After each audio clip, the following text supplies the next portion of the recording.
Hello बच्चों, good morning. स्वागत है आप सभी का हमारे YouTube channel topper mind classes में।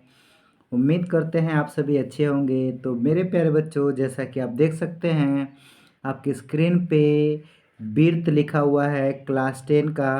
तो प्यारे बच्चों, क्लास 10 मैट्रिक बोर्ड परीक्षा 2024 में आने वाला सबसे इम्पोर्टेंट क्वेश्चन जो है आप लोग के लिए लेकर आए हैं मॉडल पेपर के साथ में।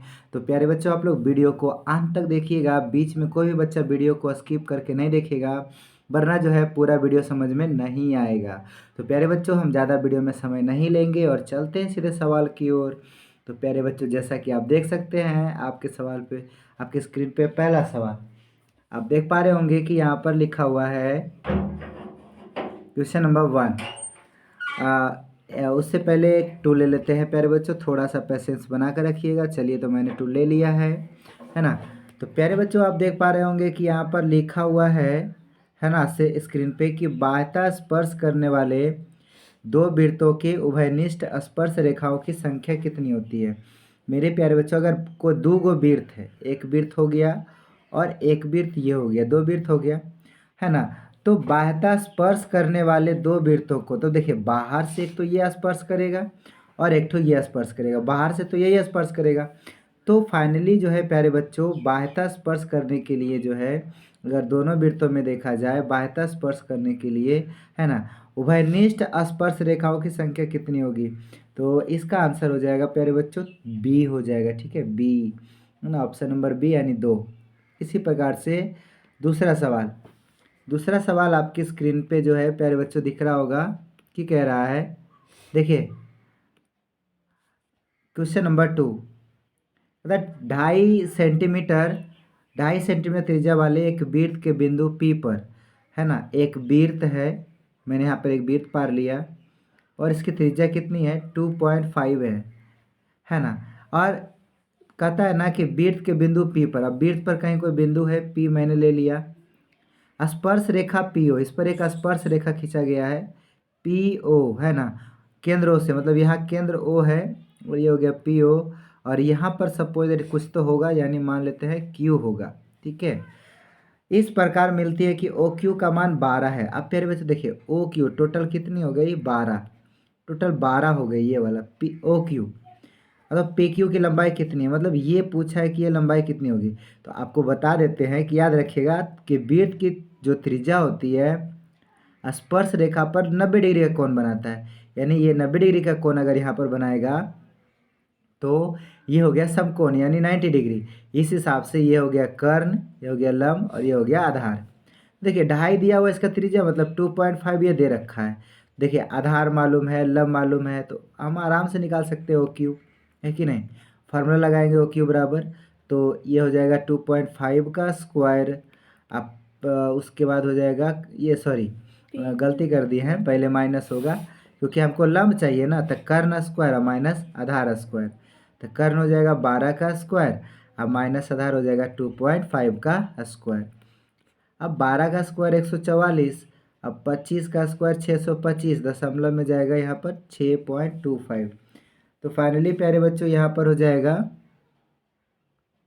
अंडर रूट में, देखिए अंडर रूट में हल करेंगे ना, हम कहीं गलती तो नहीं किए हैं ना, गलती की है, 2.5 नहीं 5 है ना। हम यहाँ पर गलती से 5 के जगह 2.5 कर दिए, तभी आंसर नहीं आ रहा था, है ना।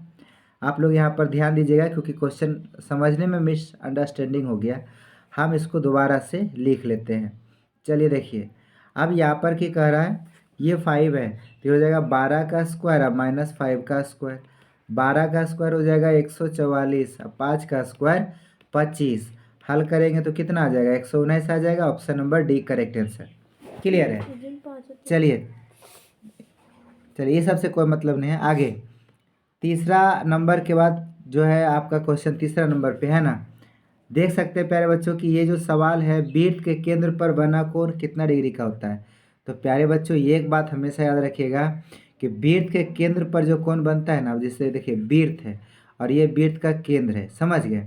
तो वृत्त के केंद्र पर जो कोण बनता है वो 90 डिग्री का होता है, यानी वृत्त के केंद्र पर बना कोण 90 डिग्री का होता है, एक समकोण होता है। ठीक है, इसे आप अच्छे से याद रखिएगा। परंतु उससे पहले, आगे बताने से पहले प्यारे बच्चों, आप लोग से एक रिक्वेस्ट है कि अगर आप लोग अभी तक हमारे चैनल को सब्सक्राइब नहीं किए हैं तो सबसे पहले आप लोग हमारे चैनल को सब्सक्राइब कर लीजिए, बेल आइकन को प्रेस कर दीजिएगा ताकि हमारे वीडियो का नोटिफिकेशन आप तक पहुंचता रहे। देखिए क्वेश्चन नंबर 4, एक बिंदु Q से, अब एक बिंदु Q है ना, एक वृत्त पर स्पर्श रेखा की लंबाई 24 है। अब यहाँ पर कोई हम वृत्त ले लेते हैं, एक शेप लेना पड़ेगा। चलो हम यहाँ से शेप ले लेते हैं वृत्त का। चलिए तो आप देख पा रहे होंगे कि ये मैंने एक शेप ले लिया, गलत जगह पर चला गया है ना। अच्छा वो तो ऐसे ही पार लेंगे तो चल जाएगा। चलिए मैंने एक वृत्त ले लिया, ठीक है। और साथ ही साथ प्यारे बच्चों आप देख सकते हैं यहाँ पर कोई बिंदु सपोज दैट क्या है तो Q है और इससे स्पर्श रेखा ये है और स्पर्श रेखा की लंबाई ये हो गया 24। अब देखिए फिर कहता है 24 सेंटीमीटर, Q की केंद्र से दूरी 25 है, यहाँ से यहाँ तक का जो डिस्टेंस है वो 25 सेंटीमीटर है। तो वृत्त की त्रिज्या क्या हो गया, यानी हमसे ये पूछा है। तो मैंने अभी थोड़ा देर पहले बताया यहाँ 90 डिग्री का कोण बनता है और ये कर्ण होता है, ये बात हमेशा याद रखिएगा। ये कर्ण होता है जो सीधा स्पर्श होता है। अगर ये कर्ण है तो लंब मालूम है, कर्ण मालूम है, हमको सिर्फ आधार चाहिए। वही फार्मूला लगाइएगा, कर्ण का स्क्वायर अब माइनस आधार का स्क्वायर यानी 24 का स्क्वायर, 25 का स्क्वायर 625 और 24 का स्क्वायर हो जाएगा 24 का 576। तो यहाँ पर प्यारे बच्चों हल करेंगे तो 15 में 6 गया 9 और बच गया कितना, 11 में 7 गया 4, 49 और 49 का वर्गमूल कितना आएगा 7। Option number A correct answer. एक भी सवाल आप लोग से नहीं छूटेगा, है ना। बस आप लोग पेशेंस बना करके देखते रहिए वीडियो को अंत तक और नया नया चीज़ों को समझते रहिए। फिर से वही सवाल है, अर्धवृत्त का कोण क्या होता है। तो देखिए प्यारे बच्चों मैंने अभी बताया ना अर्धवृत्त का कोण क्या होता है। तो अर्धवृत्त का जो कोण होता है समकोण होता है, 90 डिग्री हो जाएगा। इसके बाद हमारा अगला छठा, एक बिंदु P से O केंद्र वाले किसी वृत्त पर PA और PB स्पर्श रेखा है। मतलब एक वृत्त है और यहाँ पर बाहर कोई बिंदु है, एक स्पर्श रेखा यहाँ, एक स्पर्श रेखा यहाँ है और ये P हो गया, ये A हो गया और यहाँ पर B हो गया। मान लो ये केंद्र होगा, ठीक है।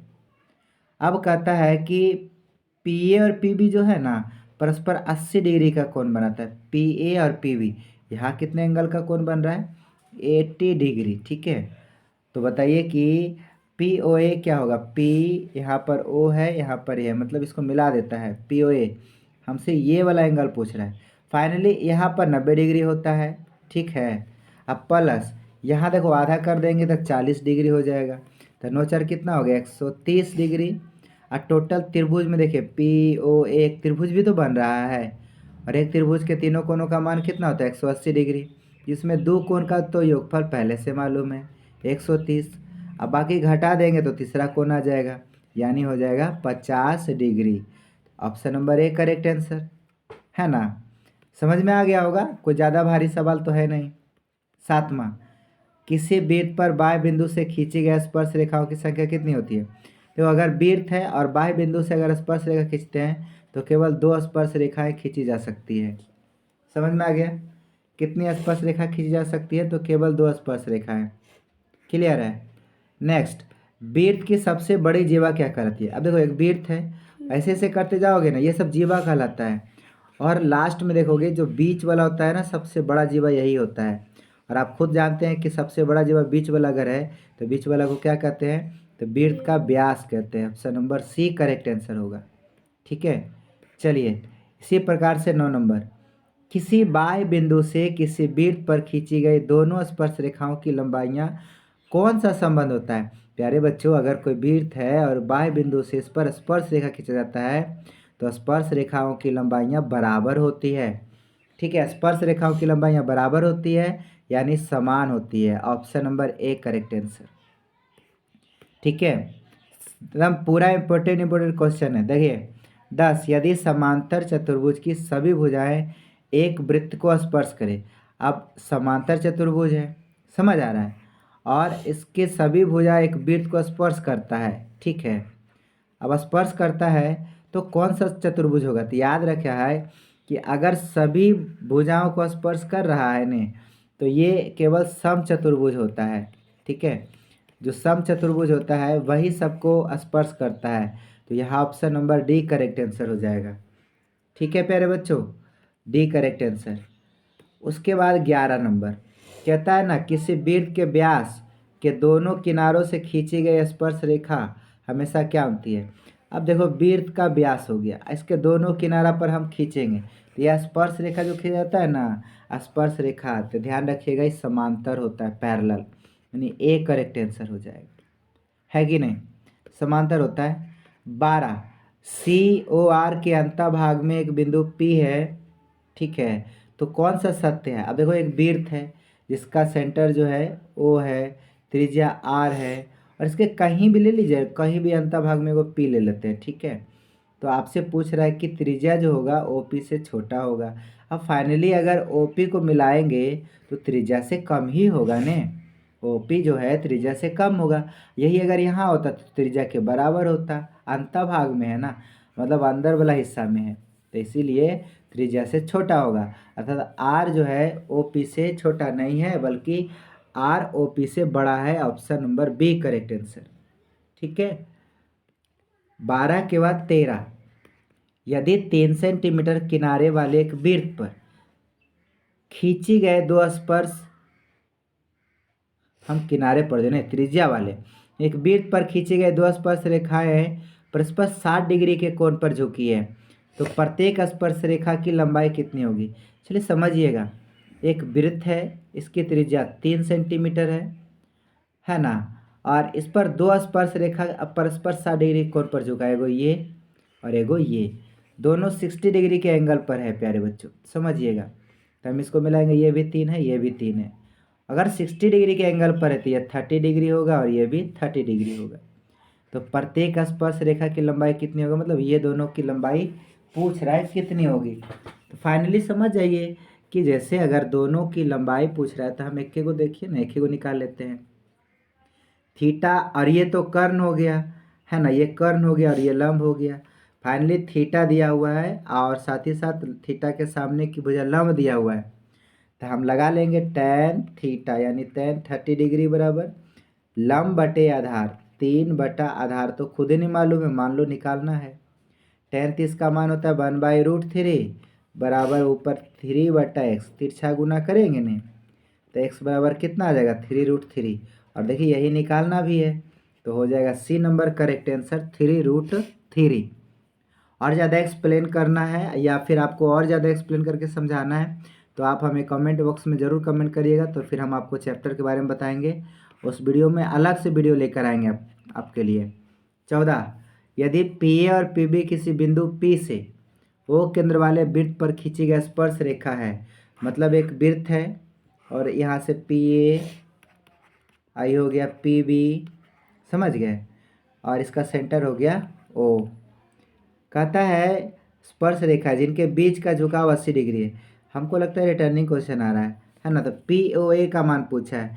अगर ये 80 डिग्री थी, आधा 40 होगा, ये भी 40 होगा, ये 90 है तो 9 4 13 यानी 130 डिग्री, और टोटल होता है 180 डिग्री, तो ये 50 से ना होगा, 180 में 130 घटा देंगे तो कितना आएगा 50 डिग्री आएगा। क्लियर है, समाप्त। इसी प्रकार से 15 नंबर, दिए गए चित्र में, भाई चित्र तो है नहीं इसमें, तो फाइनली समझ में आएगा नहीं, चलिए इस क्वेश्चन को स्किप कर देते हैं।